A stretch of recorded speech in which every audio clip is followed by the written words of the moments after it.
नमस्कार, मैं हूं आपके साथ शिप्रा झा और आप देख रहे हैं न्यूज 18 बिहार झारखंड का डिजिटल प्लेटफॉर्म। राजधानी दिल्ली समेत पूरे राष्ट्रीय राजधानी क्षेत्र में वायु प्रदूषण एक बार फिर खतरनाक स्तर पर पहुंच गया है। जहरीली हवा ने आम लोगों की सांसें मुश्किल कर दी हैं। वहीं इस गंभीर स्थिति में अब सुप्रीम कोर्ट ने भी सख्त रुख अपना लिया है। सोमवार 15 दिसंबर को शीर्ष अदालत ने दिल्ली एनसीआर में बढ़ते वायु प्रदूषण पर गहरी चिंता जताते हुए साफ कहा कि अब ऐसे प्रभावी और व्यवहारिक निर्देश जारी किए जाएंगे जिनका सख्ती से पालन कराया जा सके। अब आपको बताते हैं कोर्ट ने क्या कहा। मुख्य न्यायाधीश सूर्यकांत की अगुवाई वाली पीठ, जिसमें जस्टिस जय माल्या बागची और जस्टिस विपुल एम पचाली शामिल हैं, उन्होंने संकेत दिया कि वायु प्रदूषण को लेकर अब केवल औपचारिक दिशा निर्देशों से काम नहीं चलेगा। अदालत ने कहा कि वो 17 दिसंबर को दिल्ली एनसीआर में गंभीर वायु प्रदूषण से जुड़े मामलों की विस्तृत सुनवाई करेगी और ऐसे आदेश पारित करेगी जिन्हें जमीन स्तर पर लागू किया जा सके। पीठ के समक्ष न्याय मित्र के तौर पर पेश हुई वरिष्ठ अधिवक्ता अपराजिता सिंह ने कहा, प्रदूषण से निपटने के लिए एहतियात कदम पहले से मौजूद हैं, लेकिन असली समस्या उनके अनुपालन की है।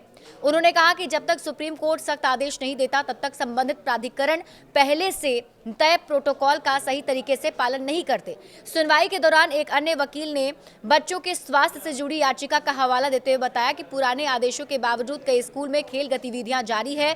इस पर न्याय मित्र ने भी चिंता जताई और कहा कि अदालत के स्पष्ट निर्देश के बावजूद स्कूल खेल गतिविधियों के लिए तरीके निकाल रहे हैं।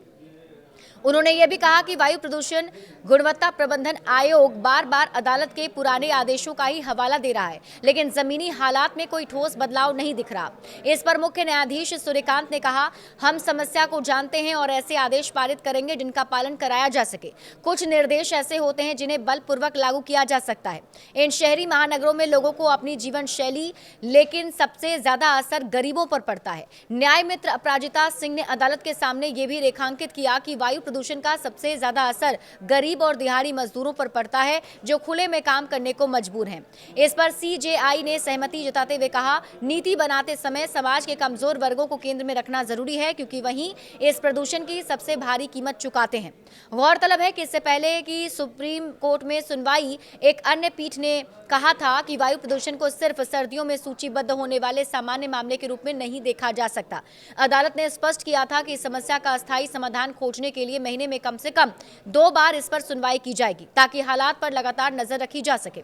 उधर ग्रेडेड रिस्पांस एक्शन प्लान यानी GRAP ग्रैप के चरण 4 की सख्त पाबंदियां लागू करने के बावजूद दिल्ली हवा में कोई खास सुधार नहीं दिख रहा है। केंद्रीय प्रदूषण नियंत्रण बोर्ड के मुताबिक सोमवार सुबह 10 बजे दिल्ली की AQI 450 दर्ज की गई, जो गंभीर श्रेणी में आती है। ये लगातार तीसरा दिन है अब राजधानी की हवा AC श्रेणी में बनी हुई है। मौसम विभाग के अनुसार अगले 1-2 दिन में प्रदूषण से राहत मिलने के आसार कम हैं। IGI एयरपोर्ट पर विजिबिलिटी घटकर 50 मीटर तक पहुंच गई, जबकि सफदरगंज क्षेत्र में दृश्यता 0 दर्ज की गई। दिल्ली एनसीआर में लगातार बिगड़ती हवा ने एक बार फिर प्रशासनिक तैयारियों और नीतियों पर सवाल खड़े कर दिए। अब निगाहें सुप्रीम कोर्ट की 17 दिसंबर की सुनवाई पर टिकी है, जहां से उम्मीद की जा रही है कि अदालत ऐसे सख्त और व्यवहारिक निर्देश देगा जो केवल कागजों तक सीमित न रहकर लोगों को इस जहरीली हवा से वास्तविक राहत दिला सके। बड़े अपडेट्स के लिए आप जुड़े रहिए न्यूज 18 बिहार झारखंड के साथ।